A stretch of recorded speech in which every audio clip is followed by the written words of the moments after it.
Hello there, my name is Enock. Taking care of your health should be a top priority. Looking at the various engagements that we have today, it is so easy to forget about our health, mental well-being. That is why we introduce to you the Healthy You Talk Show, a brand new show that is going to address matters concerning your health, nutrition, stress management, mental health, name it. We bring to you a wide range of experts who are going to be touching pertinent issues concerning our health. Tune in every Tuesday at 10 a.m. live on Faith Today TV.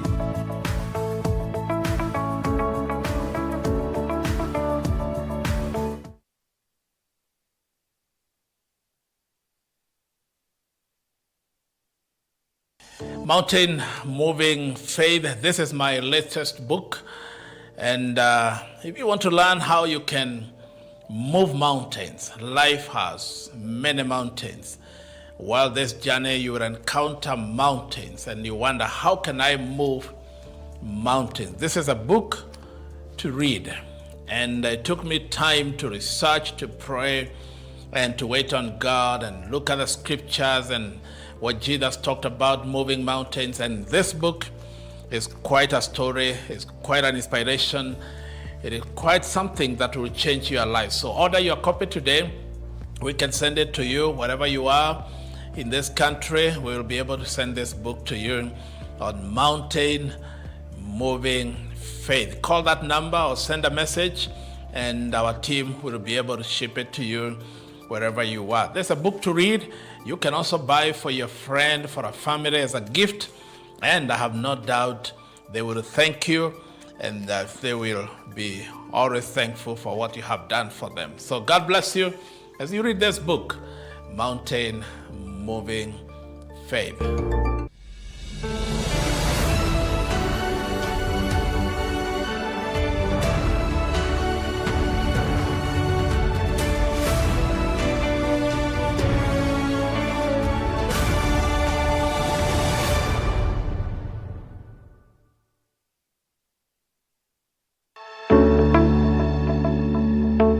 This is a hospital in Roysambu along Lumumba Drive. We are level 4 facility, SHA accredited.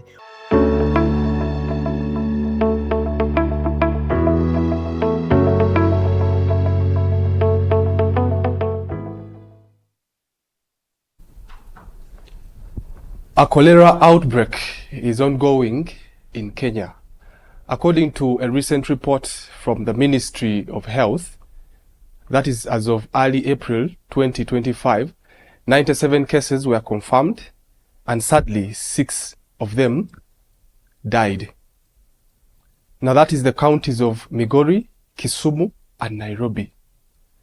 One man once said, cholera is not just a disease of poverty, it is a disease of neglect. Now, how do we secure our children, marketplaces and communities? This and much more coming up right now. Greetings and welcome to another episode of the Healthy You. This is your favorite health program on Faith Today television. My name is Enock Kitondekijja. Now, it's important to begin by acknowledging our very own distinguished partners of this program. That is JCK Hospital. You can find them in Roysambu along Lumumba Drive, just opposite Park University.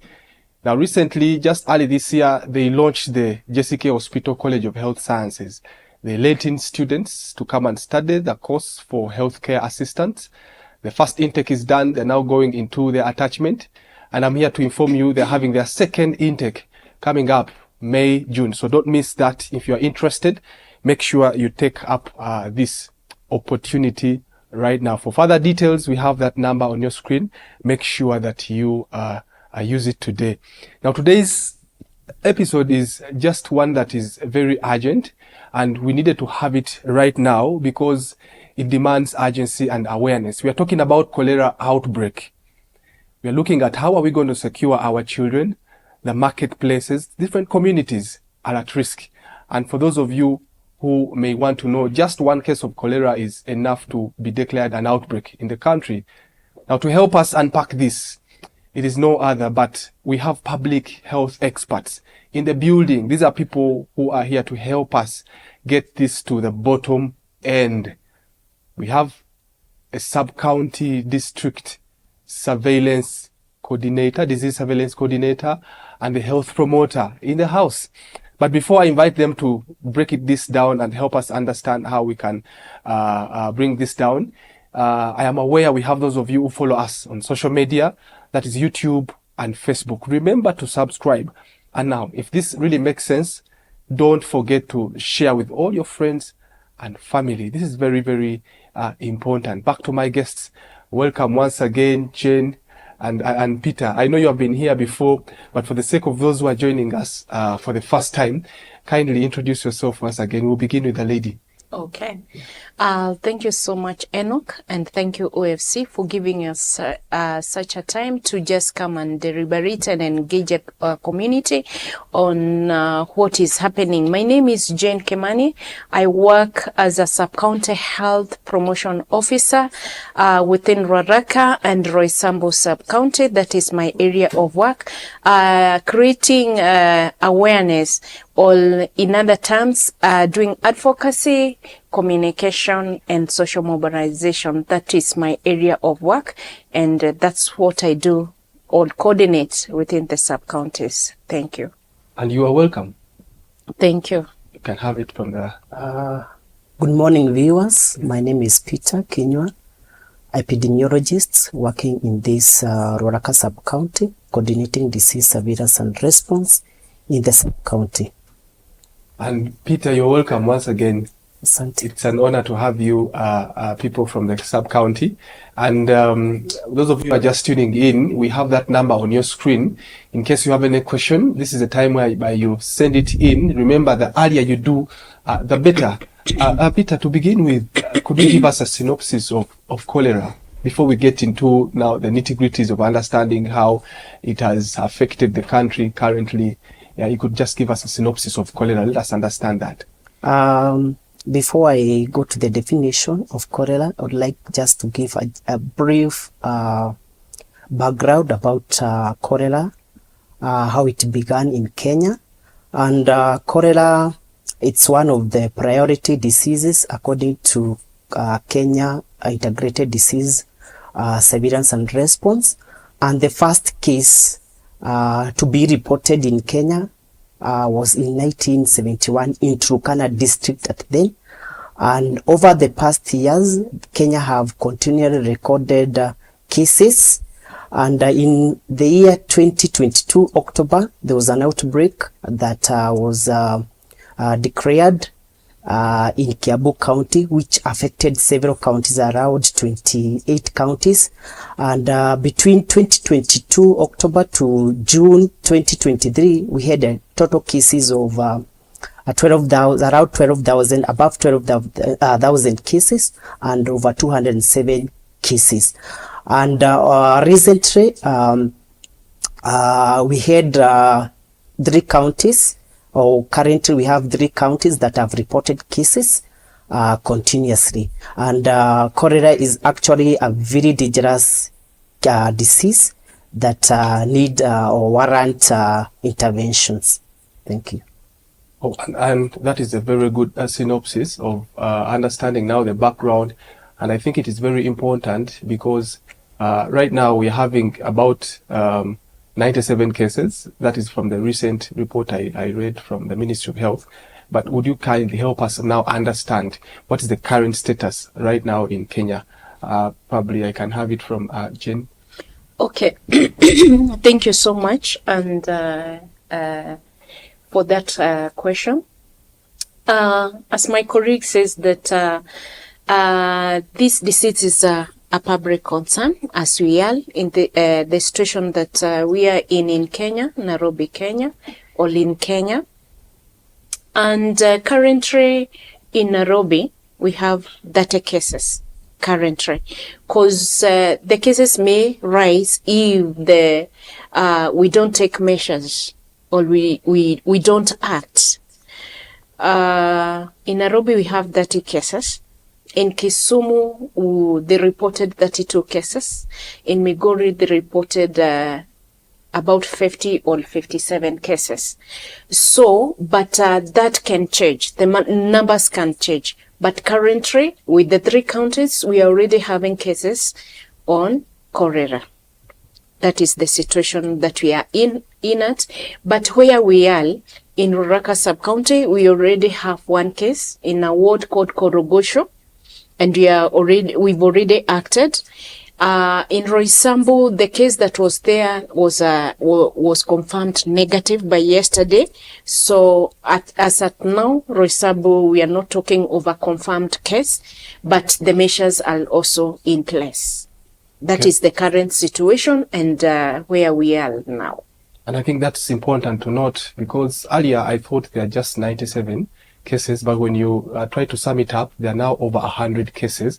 And that is very important to note. As we begin this show, ladies and gentlemen, we are talking about an imminent outbreak right here in Kenya. And it's important that you get this discussion, all the details. We are now going to understand what are the causes of this cholera. We need to really understand even the mode of transmission. Probably, Peter, you can help us understand that.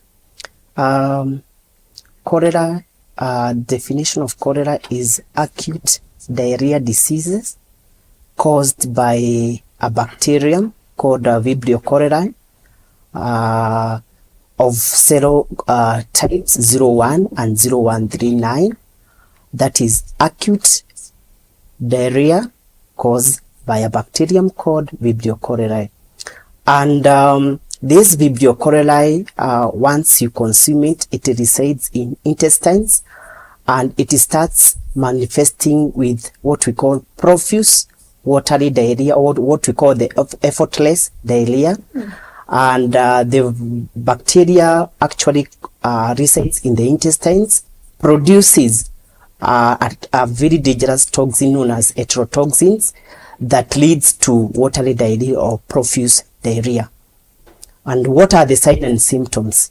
Once you get the diarrhea, you get the Vibrio cholerae of the bacteria, the incubation period before you present with the signs and symptoms, it can range between 2 hours up to 5 days.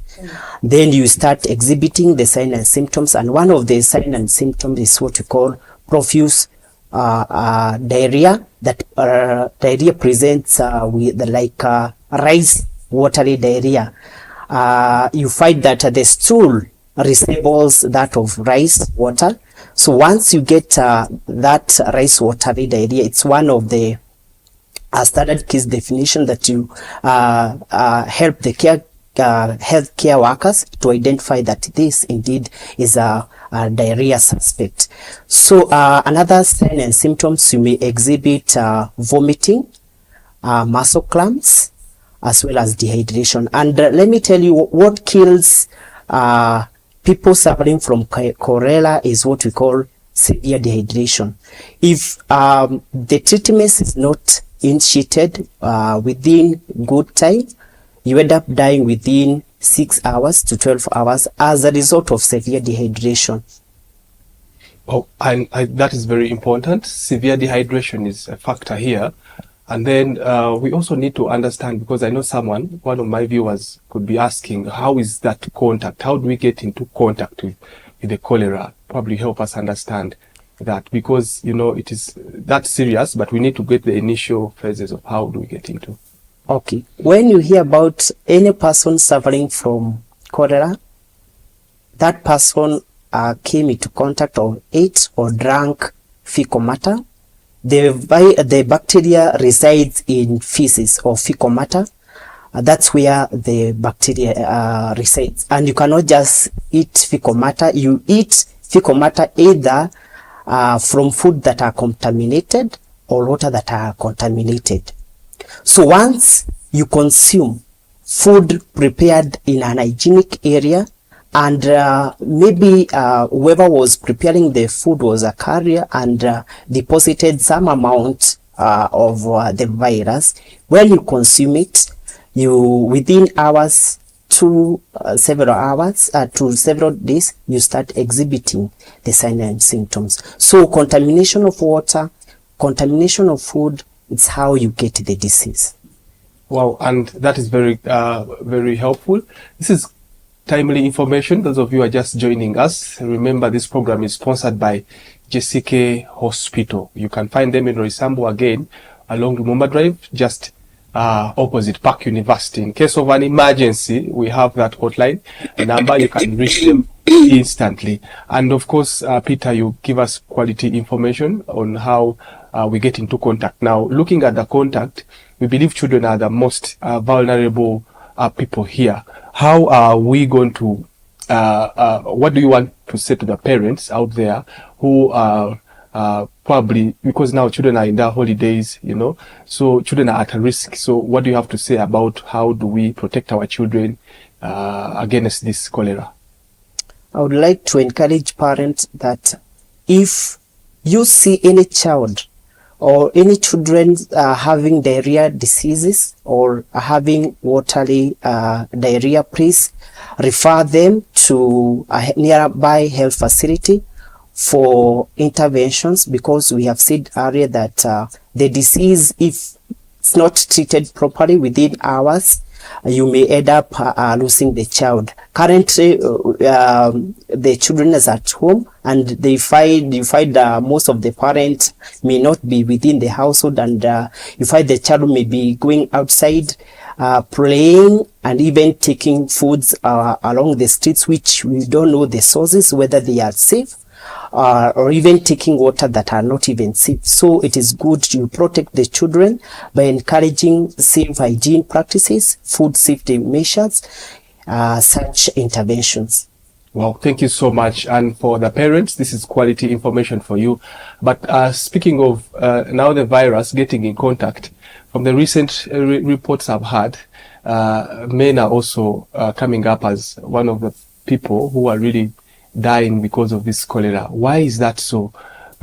Probably you can help us understand, Jane, why are men involved in this? And statistics show that they have the highest percentage of those suffering and dying from this. Yeah, thank you so much, Enoch. And even before I go to the male gender, maybe I would like also to add, it's not only Ruaraka and Roysambu that are concerned about cholera. There are other sub-counties within Nairobi, and the data cases, there are sub-counties which are already affected, like Kasarani, which is just next to you.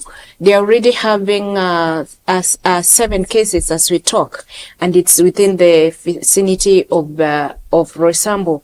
We have Kibra, we have Makadara, we have Ebakas East. So when we talk about Ruaraka, we just mentioned because we are coming from Ruaraka, but the other sub-counties are within Nairobi County, they are also affected.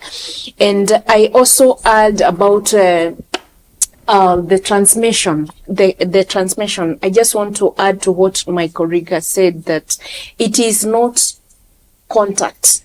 It is not contact, but it is coming in to contact with the virus, you know. And we talked about fecal oral, eating feces which have the virus. Okay, and how can you eat the virus? What I wanted to add, we normally talk of the 5S. If you look at your finger, you're having 5 fingers. So we talk of the 5S. And that's the way the virus, you can acquire the virus through the fluid, that is the water, contaminated water with the virus, because we recommend for safe water as we are going to look at the prevention area, the measures. Then food, which has been contaminated with this virus. And then we talk about the flies. The flies come and step on the food. And the fly is coming from a feces which are already having the virus. So when the fly come and find uncovered foods, it will leave the virus there. Okay? And then Enoch or someone else will come and eat that food. And we've not even warmed. You are so hungry. You've gone and eaten the food. You acquire the disease. Then the environment, what we call about the fields. That is number 4. And the last one is feces. Now the feces themselves, which are already having the virus. And down there, we are going to talk about the prevention measures. How are we going to handle the feces so that we may not cause the transmission or reduce the risk? And that's why you are so concerned about the child. The child who is crawling will crawl without, if the parent is not keen on the children, the other 5, they are going to eat the feces which are already contaminated with the virus. Coming to your question about the male gender, why are they being affected? Generally, it's about the behavior. And we can't finish the program without talking about the behavior change. Because even when we are talking about cholera, we want to count on the behavior change, communication. How are those men behaving? I was telling some people yesterday in a forum that the way men, the eating habits, I can go and find, someone cooking mutura on the road, the famous mutura on the road.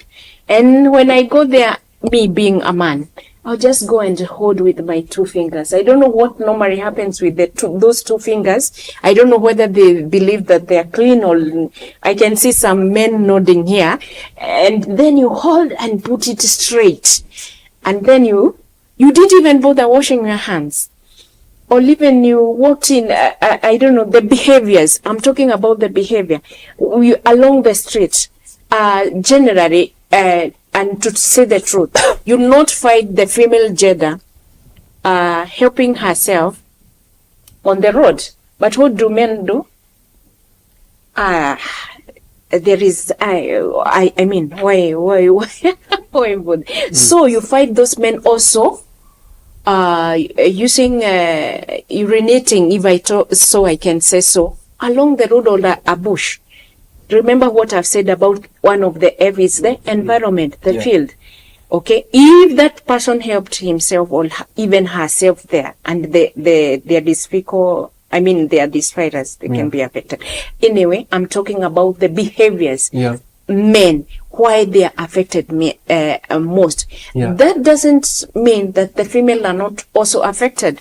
Because if the man brings the meat or whatever for the woman to cook, and whatever he has brought, the lady has not taken care, she can also acquire the virus, and the whole family can acquire. And that's why we are talking about protecting yourself, the family, and the community. I think that is very important, because when you clearly outline how we get into contact to this virus, we talked about the flies, you talked about the fluids, you talked about the food, you talked about the field, and now lastly the feces.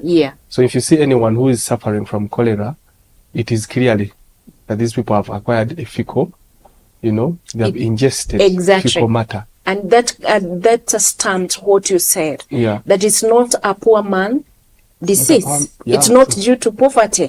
It's all about the hygiene and the behaviors. I think that's very important. For the men, you hear this is very key. For us, people who are really used to getting these foodstuffs along the road, probably this is a time where you need to watch out, and probably it's not only good for you, but you're protecting your family, because you can get this cholera into your family and then everyone around is affected.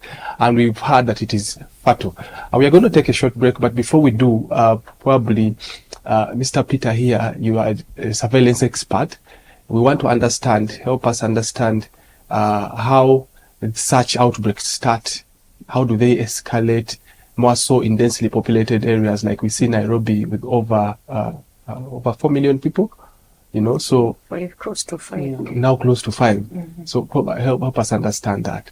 How do they even start and get wild? So we see that this, it's a bacteria that thrive. This bacteria can even thrive in the freezing point. The facts about it.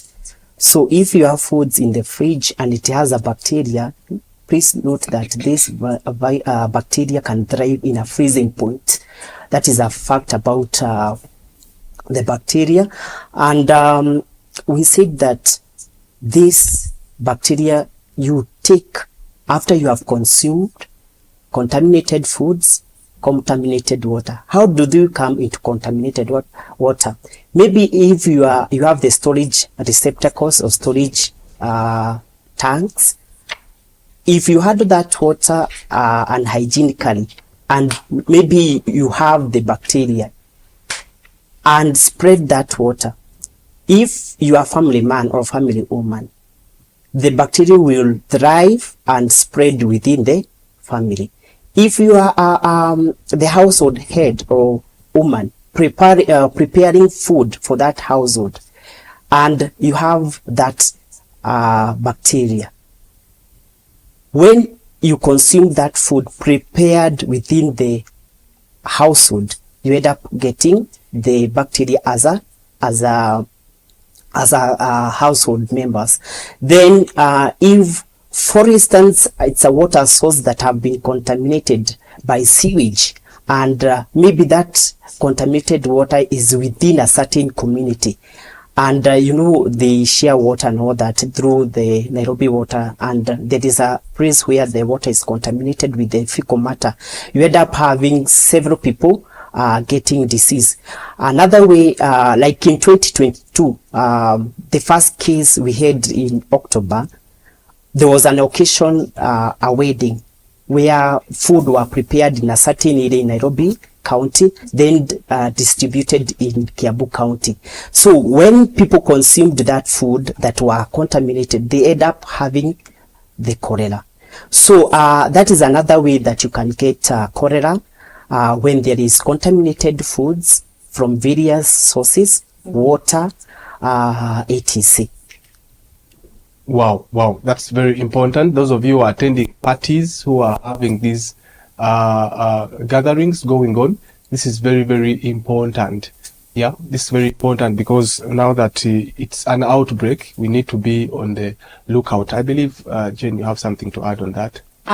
Maybe what I can say is, as my colleague said, about the sources of water, and how can the sources of water be contaminated if we don't care of the way we dispose the wastes, And as you are concerned about the children nowadays, they use diapers, okay?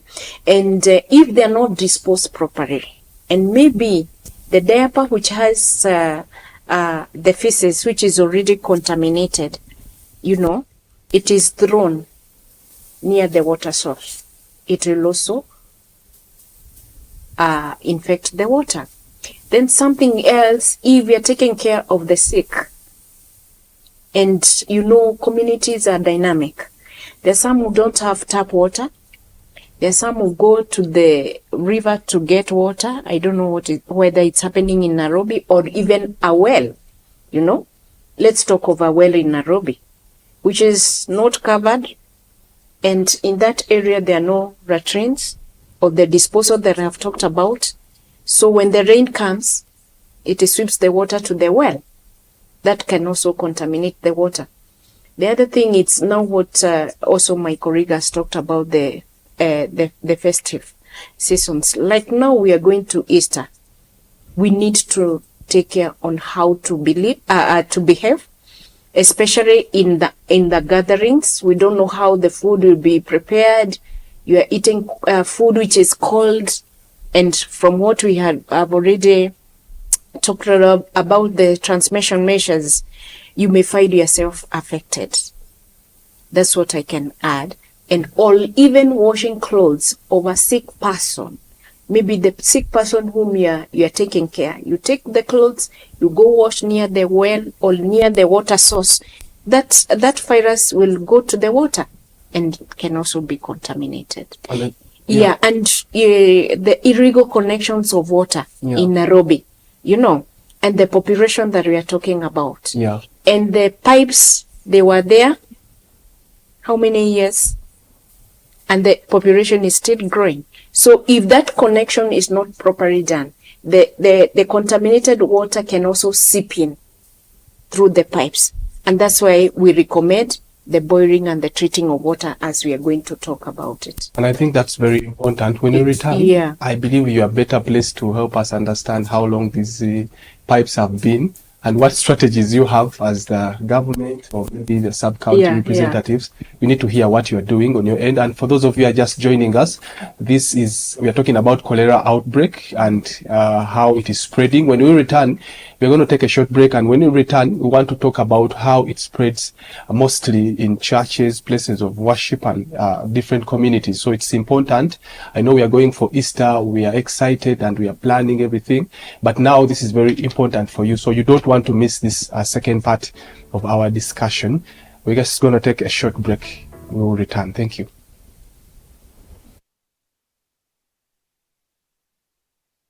Hi viewers, I come to share good news with you today, and the good news is that I have a new book, my first book actually. This book is called Threads of Destiny, and I say it is in the hands of the Master Weaver. Why did I write this book? It's because after going through many different kind of things in my life, some very painful, traumatic, and also good things that God has done, I realized that in the journey of life, God is like God working, like the weaver works through a basket or doing something with the threads. And I realized that from down here, we see the mess of our lives, we see the failures, we see the pains, but from above, the Master sees the beauty of what He's making out of us. And through my life, I decided it is good to be able to share my story, because as somebody said, every life is a story if we care enough to listen.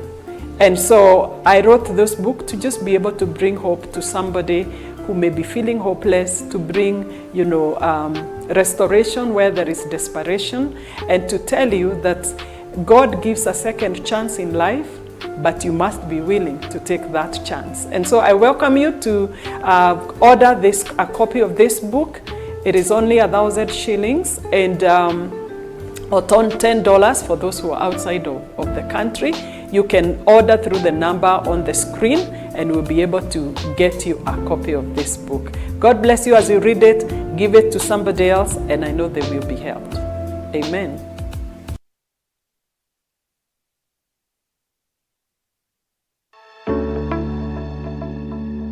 Hello there, my name is Enock. Taking care of your health should be a top priority. Looking at the various engagements that we have today, it is so easy to forget about our health, mental well-being. That is why we introduce to you the Healthy You Talk Show, a brand new show that is going to address matters concerning your health, nutrition, stress management, mental health, name it. We bring to you a wide range of experts who are going to be touching pertinent issues concerning our health. Tune in every Tuesday at 10 a.m. live on Faith Today TV.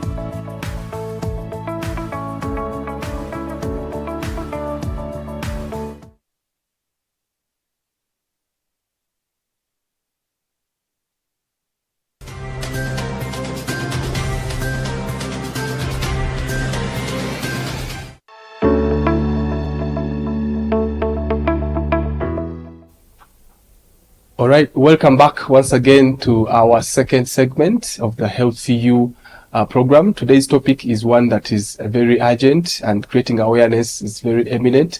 We are talking about cholera outbreak. As you've heard, the numbers are rising every day, and this is something that we don't want to take lightly.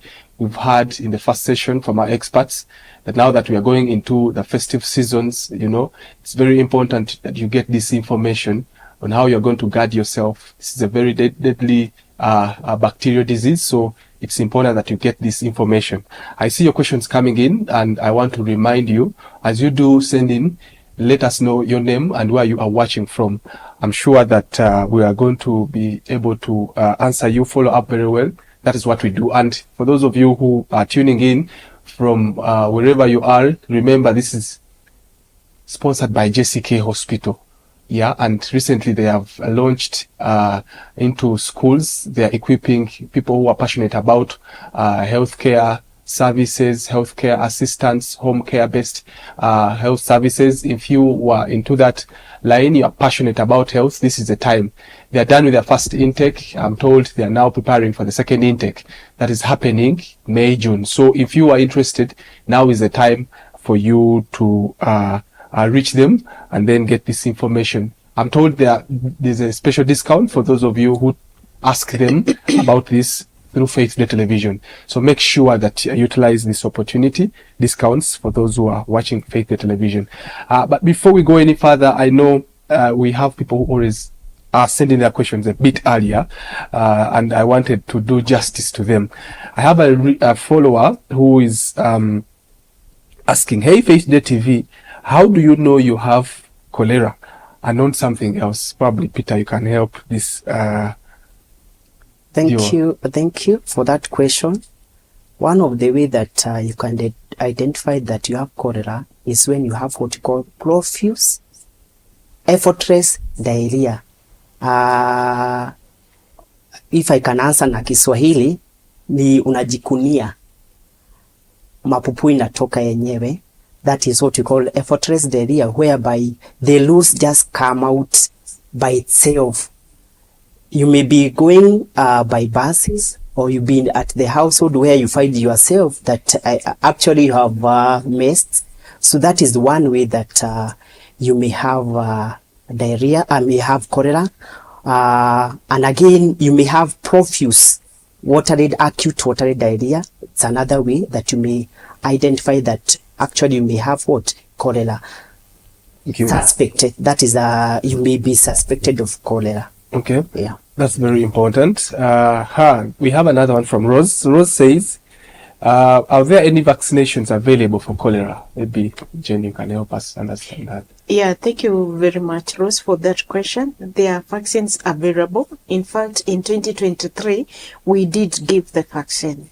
So there are vaccines available, and we have to wait and be told that we give the vaccine, but there are vaccines available. And even when the children are brought for immunization, there is the rotavirus, which is normally given, vaccine, vaccine, which is normally given to protect the children against the diarrhea. But that doesn't count on the cholera. Okay, but there is a vaccine specific for that, and we give in 2023. But for now, we have to wait until we are told we give. All right, Rose, you get that from the experts. And then I have Esther here. This is very informative. Esther says, this is very informative. What are the first signs of cholera, especially in children? She wants to understand the first signs in children, and when should one go to the hospital? In children, if you find your child is having diarrhea, any form of diarrhea, please ensure that child is taken care, because children tend to have severe diarrhea, dehydration, or even some of them may diarrhea and dehydration may set in. So when a child diarrheas, doesn't matter which kind of diarrhea, please take that child to the nearby health facility, because what kills, as I mentioned, is severe dehydration. So if you see a child having watery diarrhea, please take that child to the nearest health facility. And to speak about that, you say this thing is really very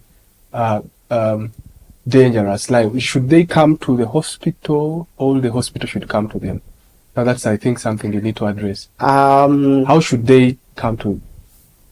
If you experience profuse watery diarrhea, please ensure you go to the health facility immediately. Don't wait until you are totally dehydrated, because when you are dehydrated, you may not even have that energy to reach to the health facility.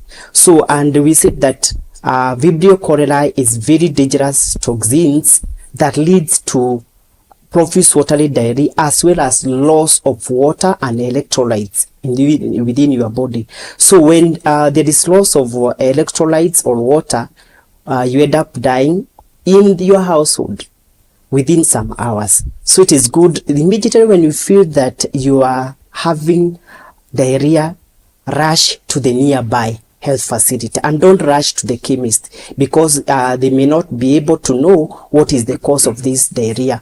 And when you reach to the health facility, first you'll be dehydrated and you'll be tested for cholera through either by what we call the rapid diagnostic test or through the culture.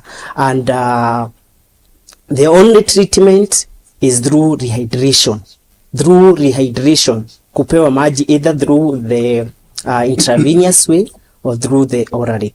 That is the only way you may be saved. But don't stay at the homestead or at your house waiting to get worse. Okay. Thank you so much, Peter. That's very maybe there is something Yes. I can add on the children. How will you know that the signs in a children? In a child, they have what we call the fontanelle.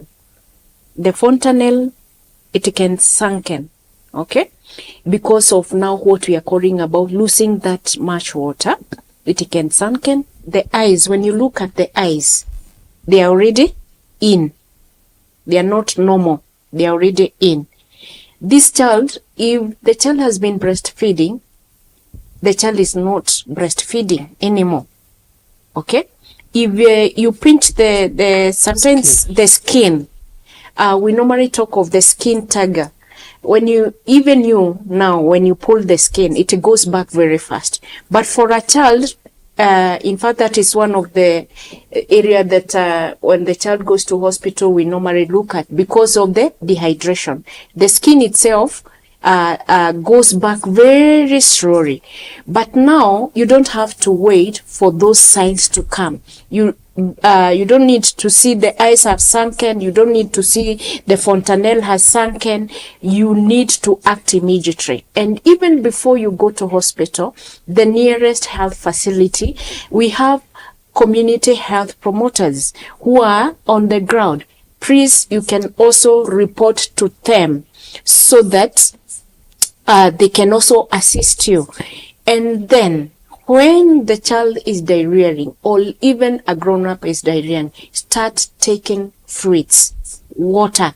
Take any fluid and don't put sugar and salt. Please don't. Take normal fluid. Take. And if at all you're going to hospital, go giving the child the fluid. And that's breastfeeding. Yeah. And even breastfeeding. Continue breastfeeding as the child, if the child is breastfeeding, continue breastfeeding and also giving the child the fluids until you reach to the health facility. And I like the way you've highlighted one of the strategies. Maybe help us get a broader view of what you are doing as a government to contain this. Okay. Yeah, what you're doing as a government, there are three levels that we normally act on. We normally do the sensitization before, during, and after. Now we are already in this the second session. Do I call it the session of what we normally do during, if an outbreak has happened? And maybe first of all, to correct myself, cholera is it's a bacteria. It's a bacteria, it's not a virus. You remember I said virus because we've been talking about mpox virus, COVID virus. It is a bacteria, it's not a virus, and that's why you can't contact it. You have to get in contact with that bacteria. Okay. So the strategies that we have put in place, there is before, during, and after. Now, before, it's what we've been talking about, all the diseases. Or if at all there is an emerging diseases, now we talk it when it has already emerged. In this case, cholera, it's already with us. That is the during. The measures that we are taking in place is to make sure that we are talking about the risk factors. Which are those risk factors that we are talking about? We are also talking about the target audience who are affected. Also looking behind in 2023, the strategies that we used and they didn't work, or the cases raised more. So we also look at the strategies. One of the strategy being the media engagement.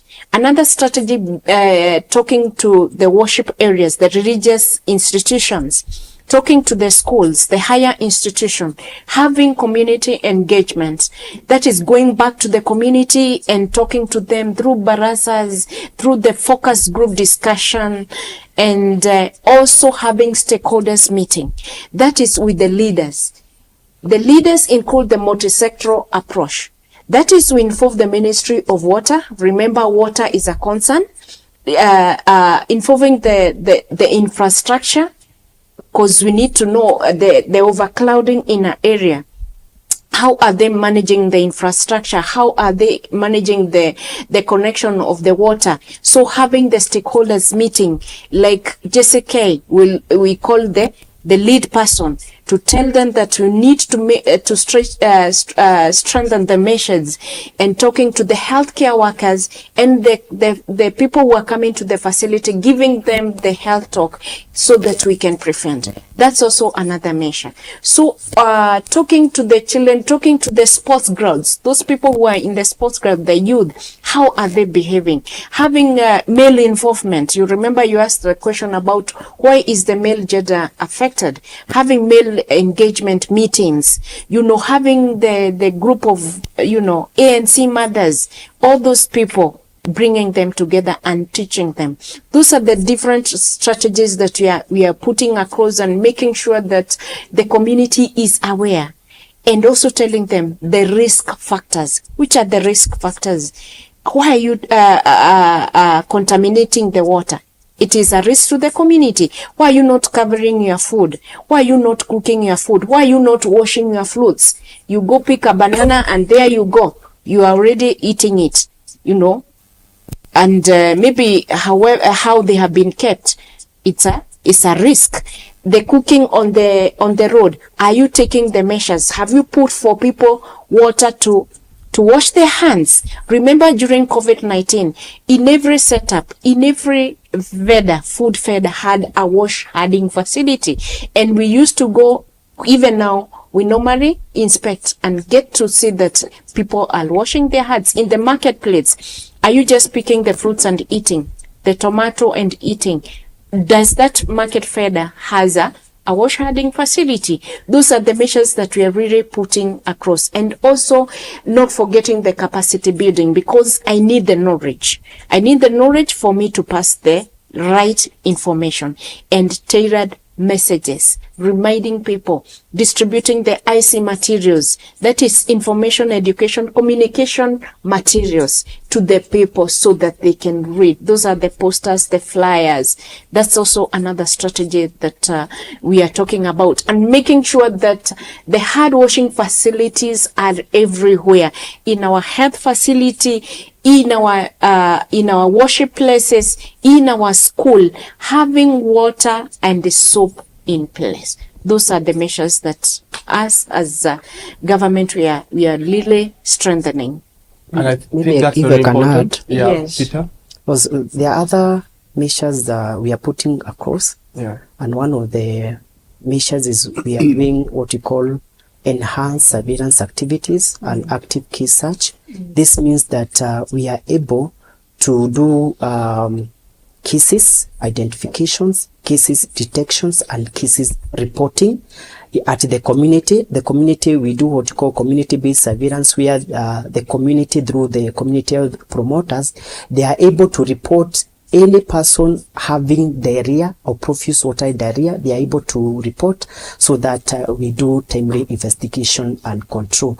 We are also doing contact tracing among those people that were confirmed. We are able to follow up those that were in contact with those confirmed cases, so that we follow them, we see whether they develop the signs and symptoms. We are also doing what we call WASH related activity, that is water, hygiene and sanitation, whereby we are distributing aquatabs for water disinfections in the community.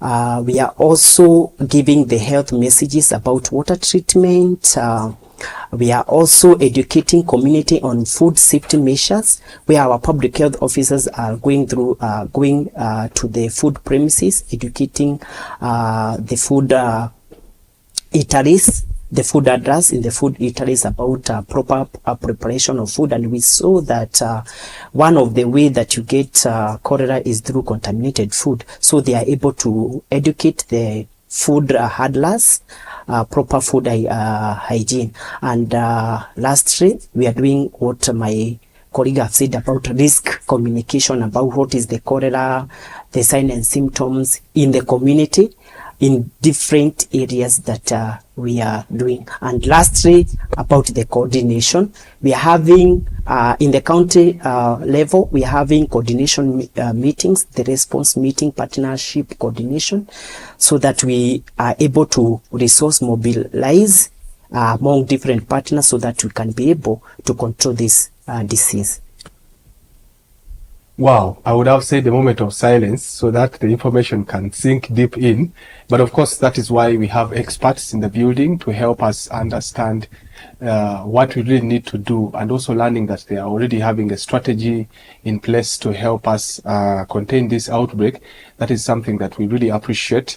And of course, we want to commend Jessica Hospital for making sure that this program is available for you. Thank you so much. We have so many questions today. I hope that we will answer you, our viewer. We have one from Facebook who's following right now. Justa says, is it true that if we don't have soap, ash can work to wash hands properly?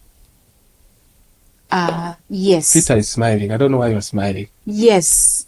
Yes, we can do that. Let him answer. I'm smiling. Let him pass and then I will add. I repeat the question. Ash, can ash work to wash hands? Peter, you are smiling. First, Yes. Let us understand your sentiments about that. You know, these bacteria can be killed by the simple ways of hand washing. You may lack soap, but traditionally it has been proven that using what do you call the ash, still can remove the bacteria and can also kill the bacteria. So you agree? Yes. Yes, I agree. Yeah, as we said, that community is dynamic. I may not have that liquid soap that we are talking about. You can still use the bar soap also, and the ash too, as long as you do the right way. Okay. And don't hurt yourself. Otherwise, you know, ash is, it's rough. It's rough. You can also hurt yourself, and then you acquire something else. Exactly. But just to be careful. Oh, that's something I didn't know. Just us. Yeah. Thank you for asking that.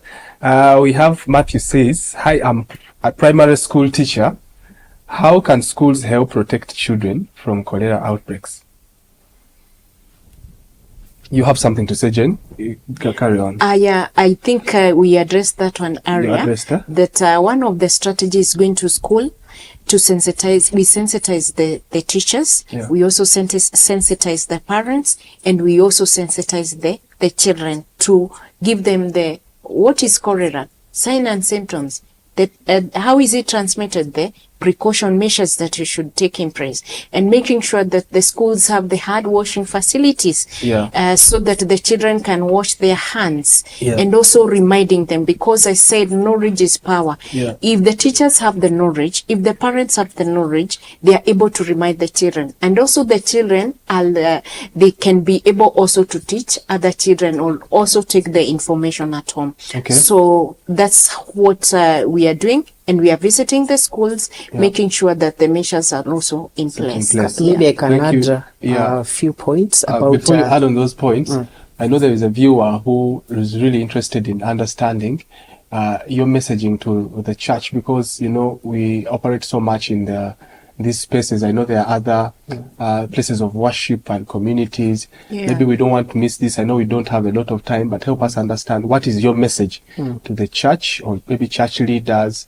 Help us get that out of the way. So, to the church, I would encourage, please pass the information that indeed we have the outbreak that is ongoing. You create awareness to the church leadership, create awareness awareness about cholera so that people may be able to prevent themselves. And then another way, a strategy that you need to have is having hand washing points in the institution. If you provide drinking water or safe water, let that water be safe, meaning that water have been either treated using the aquatabs or water guard. It is very, very important. The other is waste disposal. Properly disposal of fecal matter within the institution is very, very key. Yeah, and thank you so much about that. The church, this is a very urgent wake-up call. It's important for the preachers, pastors, and all those in those other high offices to make this one very important. Yeah, and I know we're going to take our parting shots right now from you, Jane. What is that very important message that you want to pass across? This is the time. What I'll really say is we have to be responsible. What I mean is we have to take seriously the measures that we're putting across. Like I said, we have stakeholders meeting where we call even the bishops, the pastors, the imam, the sheikh, and we involve them in the stakeholders meeting. Why? Because when the leader embraces, the others will just follow. Then, if I can also add something about the worship centers or the religious institutions, they normally have health boards, and I know they normally give us chances to go and speak. So if at all we are given chances to go and speak for 5 minutes, we are able also to deliver. So my plea is, tuwajibike. Allow me to talk in Kiswahili in a sentence. Tuwajibike sisi wote ndio tuweze kukinga hii cholera. Just by putting strengthening the prevention measures. That is very key. Just remembering the 5 F's that I talked about. If it's feces, let us dispose properly. Have a latrine or where you are disposing your waste. If it is fluid, let us treat our waters, and not only treating with aquatabs that we are distributing. You can also boil the water. If it is the environment, let us keep our environment safe. If it is food, let us eat our food when it is hot, but not hot to burn. It is hot. It is just good for you to eat when it is warm or hot, but not hot to burn. So let us put those measures, and having hand washing facility even in your home's tent. Okay. So that when people are coming in, let them wash their hands. Yeah. And let us not use if you can be able to do air drying. If you don't have the serviettes that we talk about, let us air dry. Let us not have that towel that is normally kept aside that I wash my hands and dry, because the bacteria can also transmit if I don't wash my hands properly. So in our homesteads, let us keep our hand washing facilities in place. Thank you so much. Thank you so much. That is Jane, very generous with her information. We can take your parting shots, Peter. Yes, there is this seed as we say in community, afya yetu ni jukumu letu, that our health is our responsibility.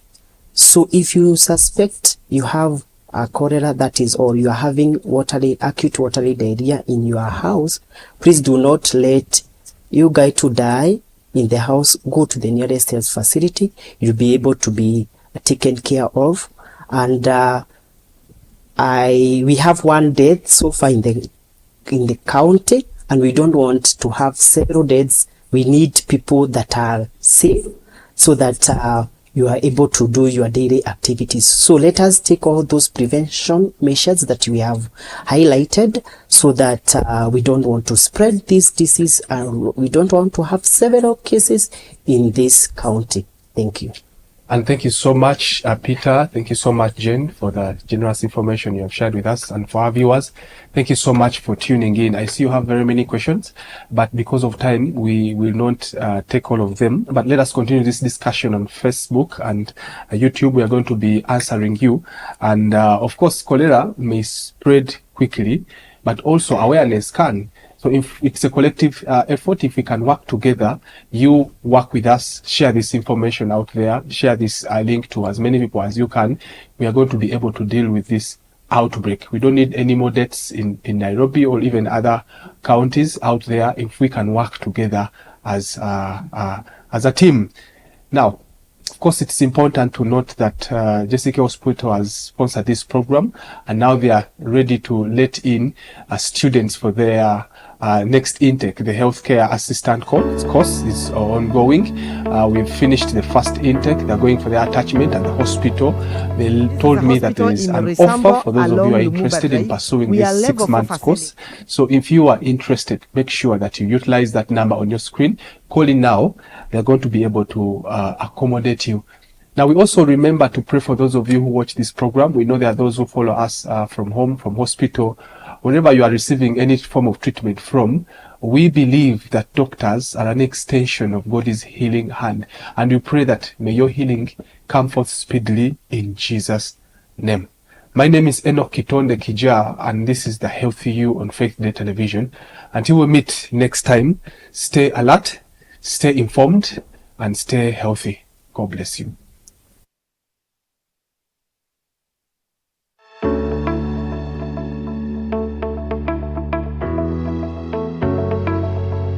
This is a hospital in Roysambu along Lumumba Drive. We are level 4 facility, SHA accredited.